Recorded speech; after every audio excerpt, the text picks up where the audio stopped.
প্রিয় দেশবাসী, আজ বাংলাদেশ একটি গভীর সংকটময় মুহূর্তের মধ্য দিয়ে যাচ্ছে। এখন পর্যন্ত আমাদের প্রাপ্ত খবর অনুযায়ী আওয়ামী লীগ, ছাত্রলীগ, যুবলীগের সন্ত্রাসীরা গুলি করে কুপিয়ে প্রায় 30-এর অধিক শিক্ষার ছাত্র জনতাকে হত্যা করেছে এবং দিন শেষ হতে হতে এই সংখ্যাটা কোথায় গিয়ে দাঁড়ায় আমরা জানি না। এরই প্রেক্ষিতে আমরা একটি সিদ্ধান্ত নিয়েছি, আমাদের একটি জরুরি সিদ্ধান্ত মোতাবেক আমাদের যে 6 তারিখের যে লং মার্চ টু ঢাকা কর্মসূচি ছিল সেটাকে আমরা একদিন এগিয়ে নিয়ে এসেছি।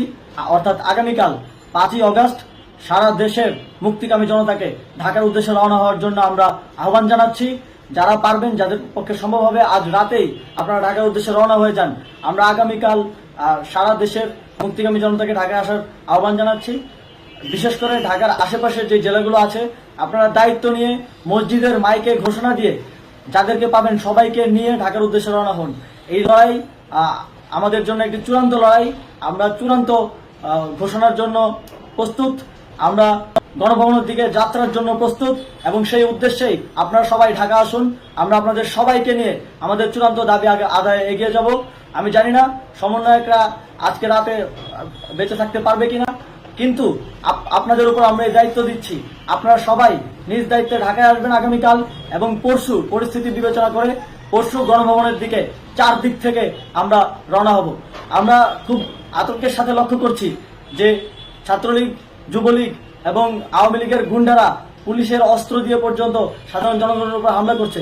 কিন্তু একটি সুখের খবর হচ্ছে, সারা দেশের বিভিন্ন স্থানে সেনাবাহিনী ছাত্র জনতার পক্ষে দাঁড়িয়েছে।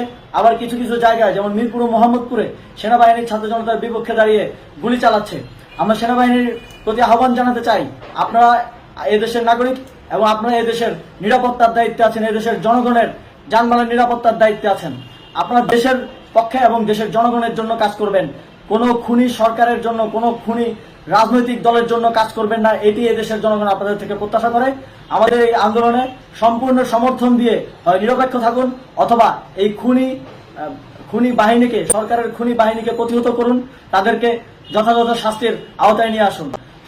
যেই কারফিউ সরকারের পক্ষ থেকে ঘোষণা করা হয়েছে, আমরা স্পষ্টভাবে বলতে চাই, সেনাবাহিনী এই ধরনের কোনো কারফিউ বাস্তবায়নের জন্য মাঠে না নামে। যদি মাঠে নামে তাহলে সেনাবাহিনী স্পষ্টভাবে অফিসিয়ালি জনতার বিরুদ্ধে দাঁড়াবে। আমরা চাই না সরকারের এই ষড়যন্ত্র সেনাবাহিনী পা দিক। সেনাবাহিনীকে জনতার বিরুদ্ধে দাঁড়ানোর যে ষড়যন্ত্র সরকার রচনা করছে সেটিতে সেনাবাহিনী পা দিবে না, এই বিশ্বাস আমরা রাখতে চাই। আওয়ামী লীগ আজ সারা দেশে তাদের খুনি বাহিনীকে নামিয়ে দিয়েও ছাত্র জনতার প্রতিরোধের মুখে টিকতে পারেনি। রাজপথের পরাজিত শক্তি হিসেবে তারা সেনাবাহিনী সহ অন্যান্য বাহিনীকে আমাদের বিরুদ্ধে কাজে লাগানোর চেষ্টা করছে। এই চেষ্টাকে, এই ষড়যন্ত্রকে ব্যর্থ করতে হবে এবং আগামীকাল সারা দেশে মসজিদে মসজিদে ঘোষণা দিয়ে ঢাকার উদ্দেশ্যে আপনারা রওনা হন। প্রত্যেকটি পরিবার থেকে অন্ততপক্ষে একজনকে ঢাকার উদ্দেশ্যে রওনা করে দিন, এই ইতিহাসের সাক্ষী হতে, একটি নতুন বাংলাদেশের অভ্যুদয় ঘটানোর একজন কর্মী হতে। ধন্যবাদ সকলকে।